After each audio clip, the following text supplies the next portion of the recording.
Hello दोस्तों, आप सभी का स्वागत है मेरे YouTube चैनल में। आज की कहानी है आपके प्यार में भाग 12। सरगम हैरानी से स्वर की तरफ देख रही थी, जिसने न सिर्फ उसका सिर डैशबोर्ड से लगने से बचाया, बल्कि साथ ही साथ उसने धड़कन को भी पूरी तरह से अपनी गोद में समेट लिया था, जबकि वो खुद भी ड्राइव कर रहा था। स्वर के चेहरे पर फिक्र नजर आ रही थी। सरगम ने अब खुद को संभाला और ऊपर की तरफ उठ गई। वो धड़कन की तरफ देखते हुए बोली, धड़कन ठीक तो है ना? स्वर हल्का सा मुस्कुराया और बोला, मेरे होते हुए मेरे धड़कन को कुछ नहीं हो सकता है क्या? उसकी बात पर सरगम को समझ नहीं आया कि उसे क्या ही रिस्पॉन्स दे। कहीं न कहीं स्वर ही वजह था जो धड़कन इस हालत में पहुंची, लेकिन कहीं न कहीं स्वर ही उसके बचने का कारण भी था। अगर स्वर उन्हें चौहान मेंशन से नहीं निकालता, सरगम के साथ वो सब नहीं करता, तो उस रात धड़कन बारिश में नहीं भीगती और उसकी प्रॉब्लम शायद इतनी ज्यादा नहीं बढ़ती। लेकिन अगर वो सब नहीं होता तो सरगम को ये भी पता नहीं चलता कि धड़कन के साथ प्रॉब्लम क्या है। और अब जो स्वर धड़कन का इलाज करवा रहा था, वो सब करवाना भी सरगम के लिए पॉसिबल नहीं था। स्वर धड़कन की तरफ देखकर मुस्कुराया और बोला, मेरी लिटिल हार्ट बीट के डैड उसे कभी कुछ नहीं होने देंगे। उसके मुंह से ये बात सुनकर सरगम के चेहरे पर हल्की सी मुस्कुराहट आ गई। उसने तो कभी सोचा भी नहीं था कि वो धड़कन को एक बाप का प्यार दे पाएगी। स्वर ने दोबारा गाड़ी स्टार्ट की और गाड़ी चौहान मेंशन की तरफ बढ़ा दी। कुछ ही देर में वे लोग चौहान मेंशन पहुंचे।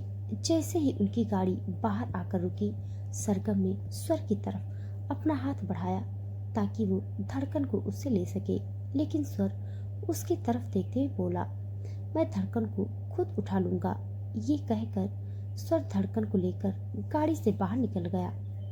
सरगम को अब स्वर से थोड़ी जलन होने लगी, क्योंकि जब से उसने धड़कन से डॉक्यूमेंट पर साइन करवाए थे, तब से स्वर कुछ ज्यादा ही धड़कन को अपनी गोद में उठा रहा था। सरगम गाड़ी से बाहर निकलते ही बोली, शायद आप भूल रहे हैं चौहान साहब कि मैं धड़कन की नैनी हूँ और बेबी की नैनी ही बेबी को संभालती है। स्वर तुरंत बोला, तो मैंने कब कहा? लेकिन तब जब उसके डैड उसे नहीं संभाल पाएंगे। जब उसके डैड उसे संभाल रहे हैं तो नैनी को ज्यादा टेंशन लेने की जरूरत नहीं है। नैनी खुद को संभाल ले, इतना ही काफी है।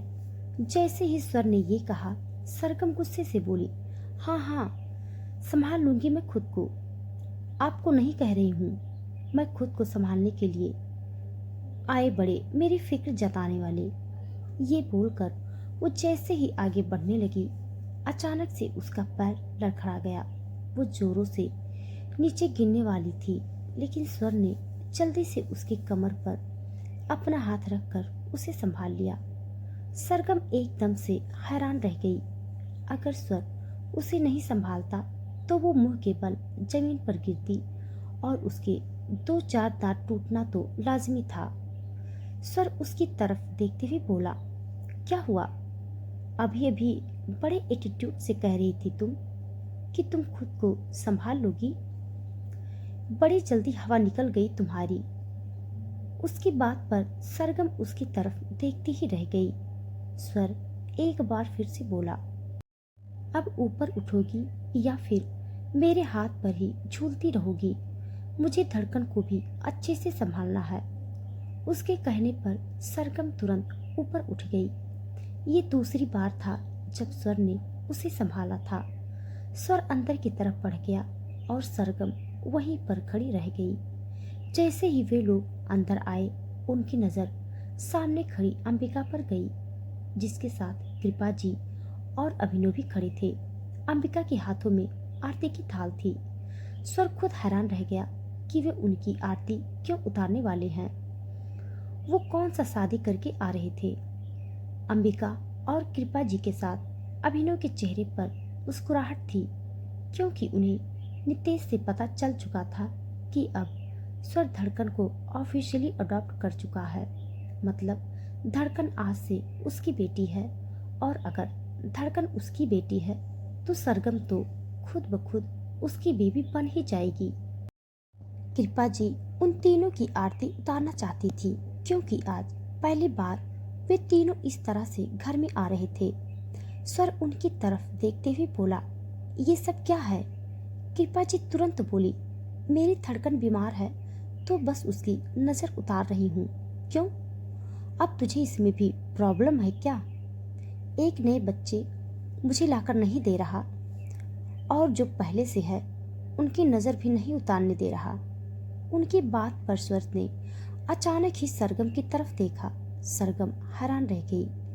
उसने तुरंत अपना चेहरा दूसरी तरफ घुमा लिया और बड़बड़ाते हुए बोली, मेरी तरफ तो ऐसे देख रहे हैं जैसे बच्चे इन्हें मुझसे मिलेंगे। एक तो मेरी धड़कन को मुझसे ले लिया और अब इन्हें मुझसे और बच्चे भी चाहिए क्या?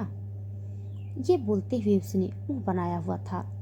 कृपा जी ने धड़कन के साथ साथ स्वर और सरगम दोनों की नजर भी उतारी। सरगम हैरानी से अंबिका की तरफ देखने लगी। अंबिका तुरंत बोली, वो मैंने सुना है कि अब तुम धड़कन की नैनी हो, तो बच्चे के साथ साथ उसकी नैनी की नजर उतारना भी जरूरी होता है। अगर तुम्हें लगी हुई नजर धड़कन पर आ गई तो? सरगम को ये सब सुनकर समझ नहीं आ रहा था कि वो क्या कर रहे हैं। वहीं स्वर धड़कन को लेकर अंदर की तरफ बढ़ गया। अगले ही पल उसने सरगम की तरफ देखा और बोला, जाओ जाकर धड़कन के लिए दूध लेकर आओ। सरगम ने हैरानी से उसकी तरफ देखा। स्वर तुरंत बोला, नैनी हो ना तुम, तो नैनी वाले काम तो करोगी, या फिर अब मैं तुम्हें ये कहूँ कि जाओ जाकर मूवी देखकर आओ और धड़कन का दूध कोई और बना लेगा। सरगम तुरंत बोली, मैंने मना नहीं किया है, मैं बस हैरानी से आपको देख रही हूँ कि आप धड़कन को कहाँ लेकर जा रहे हैं। आपके ऑफिस नहीं जाना है क्या? मेरा मतलब है आपको और कोई काम नहीं है क्या? धड़कन को मुझे दे दीजिए, मैं संभाल लूंगी। स्वर तुरंत बोला, तुम मुझे नहीं बताओगी कि मुझे क्या करना है और क्या नहीं? फिलहाल मैं धड़कन के साथ टाइम स्पेंड करना चाहता हूँ, तो धड़कन मेरे साथ मेरे रूम में ही रहेगी, और वैसे भी आज से वो मेरे ही रूम में रहेगी। तो तुम जाओ और वो काम करो जो मैंने तुम्हें करने के लिए कहा है। ये बोलकर वो अपने कमरे की तरफ बढ़ गया। सरगम के चेहरे की हवाइयां उड़ गई। धड़कन उसके साथ रहेगी तो वो कहाँ जाएगी? उसे तो धड़कन के बिना नींद ही नहीं आती। धड़कन उसके साथ ना हो तो उसकी खुद की धड़कन बंद होने लगती है। ऐसे में वो धड़कन के बिना कैसे रह सकती है? और स्वर उसे तो डेफिनेटली अपने रूम में ही सोने देगा, और अगर सोने भी देगा तो सरगम को ये मंजूर नहीं। अंबिका उसके पास आई और बोली, तुम खड़ी क्यों हो? जाओ जाकर धड़कन के लिए दूध बनाकर भाई के रूम में लेकर जाओ ना। उसकी बात सुनकर सरगम ने उसे तिरछी नजरों से देखा और बोली, तुम्हें पता है तुम्हारे भाई ने मेरे साथ किया क्या है? अंबिका तुरंत बोली, मुझे नहीं पता। सरगम गुस्से से बोली, ओह रियली? तुम्हें ये पता है कि उन्होंने धड़कन को ऑफिशियली अडॉप्ट कर लिया, लेकिन ये नहीं पता कि किस तरह से किया है। उन्होंने मुझे ब्लैकमेल किया है। उन्होंने धड़कन के ट्रीटमेंट से मना कर दिया था। मुझे पैसों के लिए उन्हें धड़कन को सौंपना पड़ा। जानती हो तुम ये बात? उसकी बात सुनकर अंबिका चुपचाप उसे देख रही थी। उसे समझ नहीं आ रहा था कि अपने भाई की इस हरकत को वो कैसे सेटिस्फाई करे। वहीं कृपा जी और अभिनव भी वहीं खड़े थे। कृपा जी उसकी तरफ देखते हुए बोली, मैं जानती हूँ बेटा, स्वर ने तुम्हारे साथ गलत किया, लेकिन अगर कोशिश करोगी तो शायद तुम्हें स्वर की बातें समझ आएगी। हाँ, वो थोड़ा कड़वा है, लेकिन दिल का बुरा नहीं है। पर एक बात बताऊं, तजुर्बे से कह रही हूँ, कई बार इंसान की हरकतें गलत हो सकती हैं, लेकिन उसके इरादे गलत नहीं हो सकते। अगर स्वर की हरकतों से ज्यादा उसके इरादों पर ध्यान दोगी तो तुम खुद ब खुद उसे समझ जाओगी। कृपा जी की बात सुनकर सरगम उनकी तरफ देखती रह गई। कृपा जी वहां से चली गई। अभिनव और अंबिका भी वहां से चले गए, लेकिन सरगम अभी भी वहीं खड़ी थी। वो सोच रही थी कि स्वर की इस हरकत के पीछे उसके क्या इरादे हो सकते हैं। लेकिन जितना उसने स्वर को जाना था, उसके हिसाब से उसके इरादे भी उसे उसकी ही तरह घटिया लग रहे थे। वहीं दूसरी तरफ स्वर इस वक्त बिस्तर पर लेटा हुआ था। उसके साथ ही धड़कन थी, जो हल्की सी करवट लेकर लेटी हुई थी। उसके छोटे छोटे हाथ स्वर के चेहरे पर थे। वो बार बार अपने नाखूनों से स्वर के चेहरे को नोच रही थी। जब जब स्वर को हल्का सा दर्द होता तो वो हल्की सी आह भरता, जिससे धड़कन खुश हो जाती और फिर दोबारा उसके चेहरे को नोचना शुरू कर देती। उसकी इस हरकत पर स्वर को उस पर और भी ज्यादा प्यार आ रहा था। सरगम स्वर के रूम के दरवाजे पर खड़ी थी। वो किचन से धड़कन के लिए दूध बनाकर ले आई थी और अब उसकी नजरें स्वर और धड़कन पर थी। स्वर धड़कन के सीने पर झुका हुआ था और अपने नाक को उसके सीने से बार बार रगड़ रहा था। धड़कन भी उसकी इस हरकत पर जोरों से हंस रही थी। उसके छोटे छोटे हाथ स्वर के चेहरे पर थे और साफ पता चल रहा था कि वो स्वर के साथ कितना खुश है। उन दोनों को यूं देखकर सरगम को जलन हो रही थी।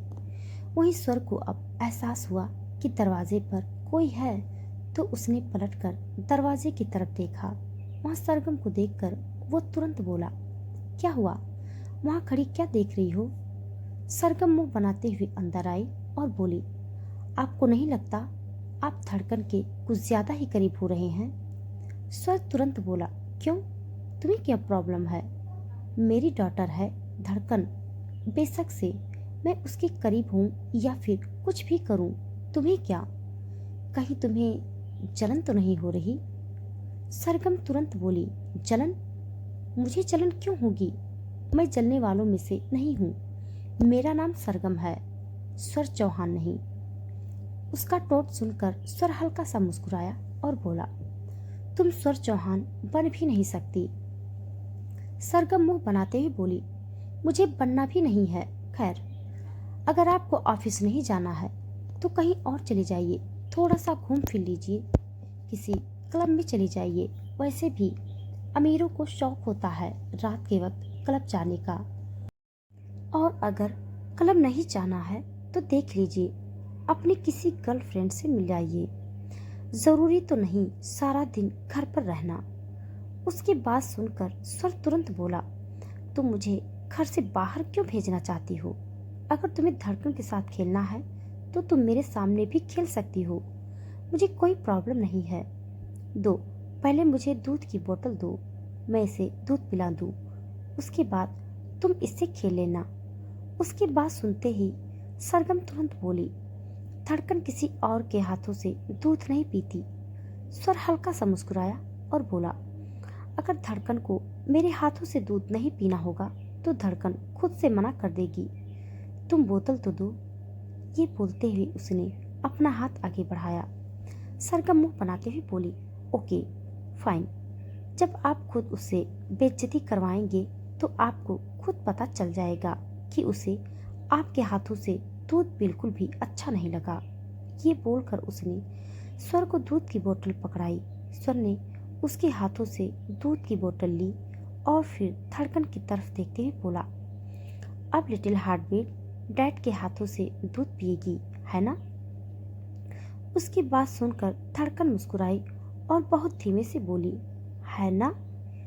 उसे यूं बोलते हुए देख सरगम हैरान रह गई और अगले ही पल उसकी हैरानी और भी ज्यादा बढ़ गई जब धड़कन ने स्वर के हाथों से दूध पीना शुरू कर दिया। वो उसकी तरफ देखती ही रह गई और स्वर के चेहरे पर अब डेविल स्माइल आ गई थी। उसने सरगम की तरफ देखा और धीमे से बोला, तुम कुछ कह रही थी?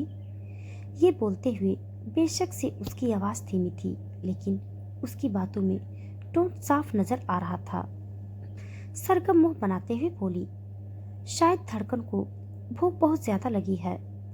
अब जरूरत के वक्त तो गधे भी बाप। उसकी बात पूरी होती उससे पहले ही स्वर बोला, जरा सोच समझकर जुबान चलाना मिस सरगम, कहीं तुम्हें तुम्हारी जुबान चलाना भारी न पड़ जाए। उसकी बात सुनकर सरगम ने नाक सिकोड़ते हुए उसकी तरफ देखा और फिर चुपचाप अपनी जगह पर खड़ी रह गई। स्वर के बेड पर आना उसे थोड़ा अजीब लग रहा था। वहीं उसे सामने खड़ा हुआ देखकर स्वर समझ चुका था कि सरगम क्यों वहां खड़ी है, वो आगे क्यों नहीं आ रही है। वो सरगम की तरफ देखते हुए बोला, एक काम करो, तुम आकर धड़कन को दूध पिलाओ, मुझे 1 मिनट के लिए किसी को कॉल करना है। उसकी बात सुनकर सरगम मुस्कुराई और झट से आगे आ गई। स्वर अपनी जगह से उठा और सरगम तुरंत धड़कन के पास बैठ गई।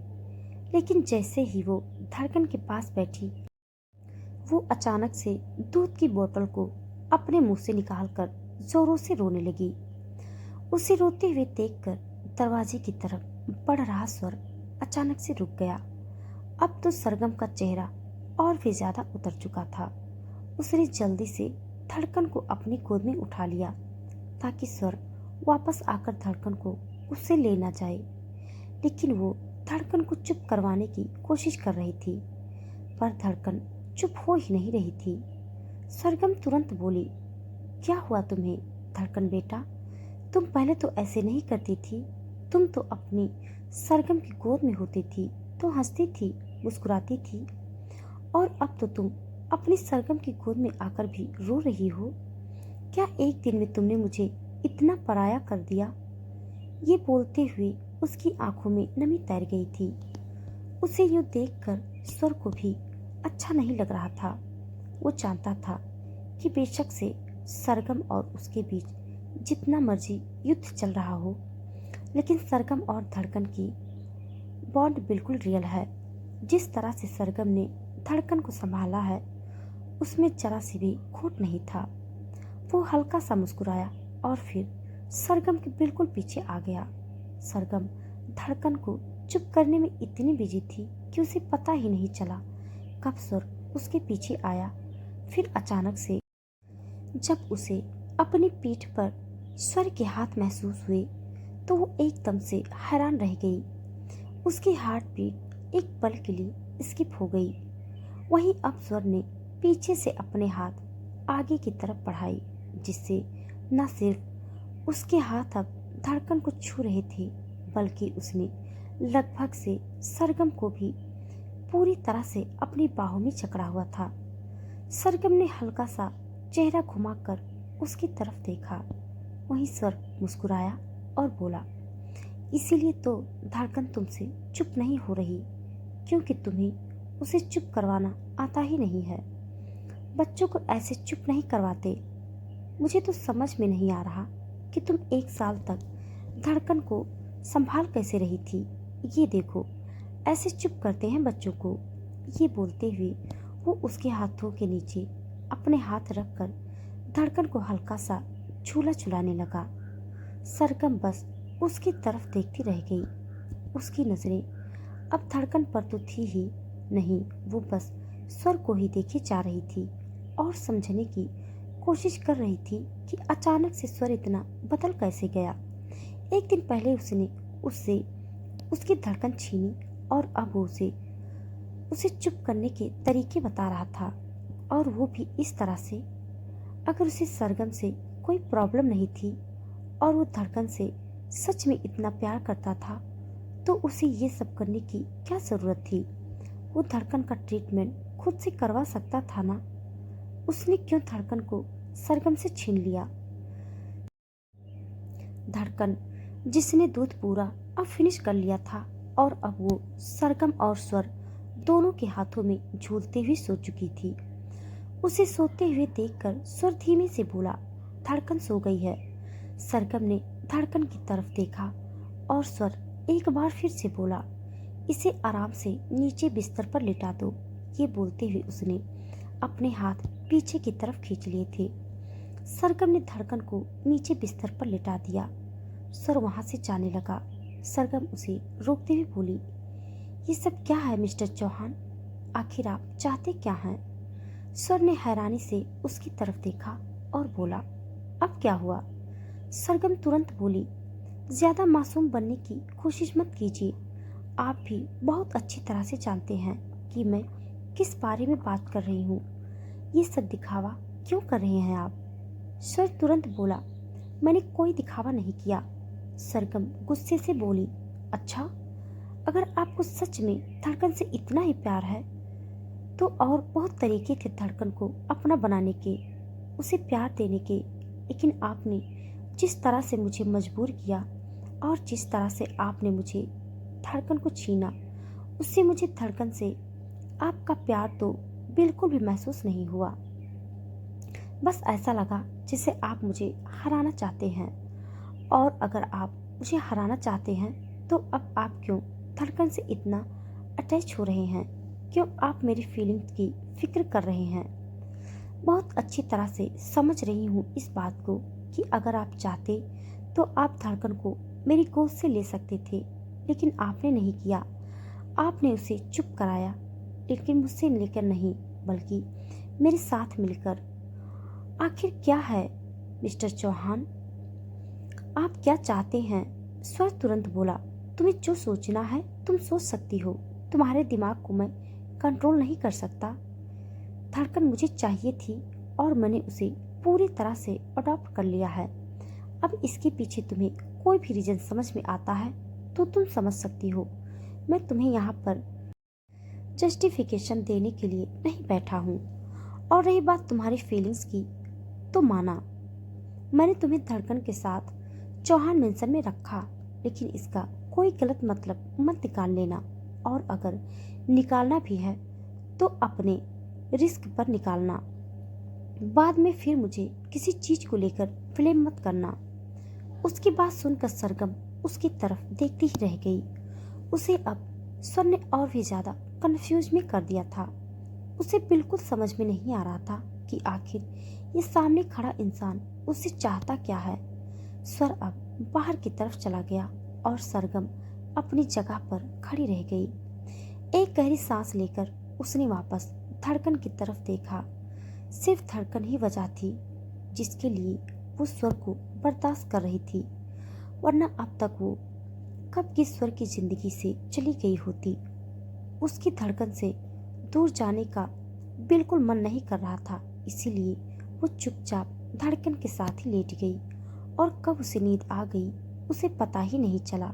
वैसे भी रात होने को थी और कल की पूरी रात उसकी रोने में बीत गई थी, तो अब उसकी आंखें दर्द हो रही थी। वहीं स्वर अपने स्टडी रूम में था और अपना ऑफिस का काम कुछ कर रहा था। तभी नितेश का कॉल उसके पास आया। उसने जैसे ही कॉल रिसीव किया, सामने से नितेश की आवाज आई, बॉस, आपका अंदाजा बिल्कुल ठीक था। वो इंसान सरगम मैडम की कॉन्टैक्ट इंफॉर्मेशन पता लगवाने की कोशिश कर रहा है, क्योंकि सरगम मैडम की डांस एकेडमी पर उनकी सारी कॉन्टैक्ट इंफॉर्मेशन थी, तो शायद अब तक तो उनके हाथ में वो सारी इंफॉर्मेशन भी लग गई होगी। उसकी बात पूरी होती उससे पहले ही स्वर बोला, अभी इसी वक्त मुझे एक न्यू फोन और एक न्यू सिम कार्ड ला कर दो। स्वर की बात सुनकर नितेश हैरान रह गया। वो तुरंत बोला, क्या आप सरगम मैडम को न्यू फोन गिफ्ट? उसकी बात पूरी होती उससे पहले ही स्वर गुस्से में बोला, जितना कहा है उतना करो, ज्यादा दिमाग चलाने की जरूरत नहीं है। तुम्हारा काम सिर्फ मेरे ऑर्डर्स फॉलो करना है, मेरे सामने जुबान चलाना नहीं। इतना कहकर स्वर ने कॉल डिस्कनेक्ट कर दिया। नितेश ने अपने फोन की तरफ देखा और हैरान रह गया। पूरे 1 साल बाद स्वर अंबिका को छोड़कर किसी और को गिफ्ट दे रहा था। ये बात सच में हैरान करने वाली थी, लेकिन सच ही कहा था स्वर ने। उसका काम सिर्फ और सिर्फ स्वर के ऑर्डर फॉलो करना था, इसीलिए उसने तुरंत बिल्कुल वैसा ही किया जैसा स्वर ने उसे करने को कहा था। तकरीबन 1 घंटे बाद निशेष चौहान मेंशन में आया और आते ही वो सीधा स्टडी रूम में आ गया। उसे पता था कि स्वर स्टडी रूम में है। उसने अपने हाथों में पकड़ा हुआ बॉक्स स्वर की तरफ बढ़ाया तो स्वर ने बिना कुछ कहे उससे वो बॉक्स ले लिया। नितेश तुरंत बोला, लेकिन सर, अगर अब तक उन लोगों ने सरगम मैडम से कांटेक्ट कर लिया होगा तो? स्वर ने नजरें उठाकर उसकी तरफ देखा और फिर साइड टेबल पर रखा हुआ फोन उठाकर नितेश की तरफ बढ़ा दिया। नितेश हैरानी से उस फोन की तरफ देखने लगा। उसे नहीं पता था स्वर उसे किसका फोन दे रहा है। अगले ही पल स्वर बोला, इसे डस्टबिन में डाल दो। उसकी बात सुनकर नितेश को समझ आ चुका था कि उसके हाथ में किसका फोन है। उसने अपना सर हिलाया और वो फोन डस्टबिन में डालने लगा। तभी अचानक से स्वर एकदम से बोला, रुको। नितेश तुरंत रुक गया। स्वर अब उसकी तरफ देखते हुए अपना हाथ आगे बढ़ाया और वो फोन उसे वापस देने को कहा। इस वक्त उसके चेहरे पर बेहद अलग एक्सप्रेशन था। नितेश हैरानी से बोला, क्या हुआ सर? लेकिन स्वर कहाँ उसके किसी सवाल का जवाब देने वाला था। वो उस फोन को लेकर नितेश की तरफ देखते हुए बोला, तुम जाओ यहाँ से। नितेश उसके ऑर्डर मानकर तुरंत वहां से चला गया और अब स्वर की नजरें सरगम के फोन पर थी और उसके दिमाग में कुछ चल रहा था। तो दोस्तों, आज के लिए बस इतना। इसके आगे का भाग जानने के लिए आप सब मेरे साथ बने रहिए। हमारी कहानी आप सबको कैसी लग रही है कमेंट बॉक्स में जरूर बताइएगा। तब तक के लिए धन्यवाद।